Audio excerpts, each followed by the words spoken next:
Now that Star Wars Visions has been out for about a week, I think it's time we dive into the shorts a little more. Today we're focusing on the Duel, and specifically the character of the Ronin, because I'm also now allowed to talk about the novel The Ronin by Emma Candon. That comes out in just under 2 weeks, but it covers his backstory in this alternate version of the Star Wars universe. So there will be spoilers for the book ahead. If you're planning on reading it for yourself, this is your warning. The short leads us to believe the Ronin is a wandering hero. He fits the archetype of the lone warrior who comes to a village to save the day, and we expect him to be a Jedi. But then, surprise, surprise, he unsheathes his lightsaber and it's red, just like the Sith bandit he's fighting against. What's more, we see that this isn't the first Sith he's killed, because he has a collection of red kyber crystals.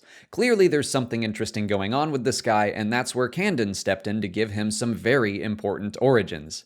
We never learn his name in the book, but we do know that he was a former Jedi Knight who basically became a founding member of the Sith. The Jedi were once monks who traveled around to help anyone who needed it, but they became more ingrained with the politics of their land and swore their services to the Imperial Lords that ruled over various planets and areas of the galaxy. Those lords fought against each other, and the Jedi vowed to fight and die for their honor. That is, until the Ronin decided he wouldn't sacrifice his life and, more importantly, the lives of the apprentices that served him in the name of some pointless conflict. He abandoned his lord, who shot him in the jaw, and that's why he has the prosthetic.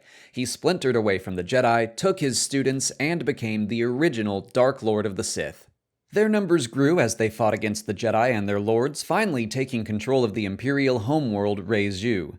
There he entered a Jedi temple and saw a vision of the future in one of the kyber mirrors kept inside. It showed him a cycle of endless war. He realized that his actions were no more noble than that of the Jedi, and he again turned to violence to hopefully put an end to the cycle. He betrayed the Sith and slaughtered them on their capital ship as the Empire came to fight for their home. He and a handful of his disciples escaped, and he spent the next 20 years as a Sith hunter, tracking down and destroying any survivors of his own betrayal.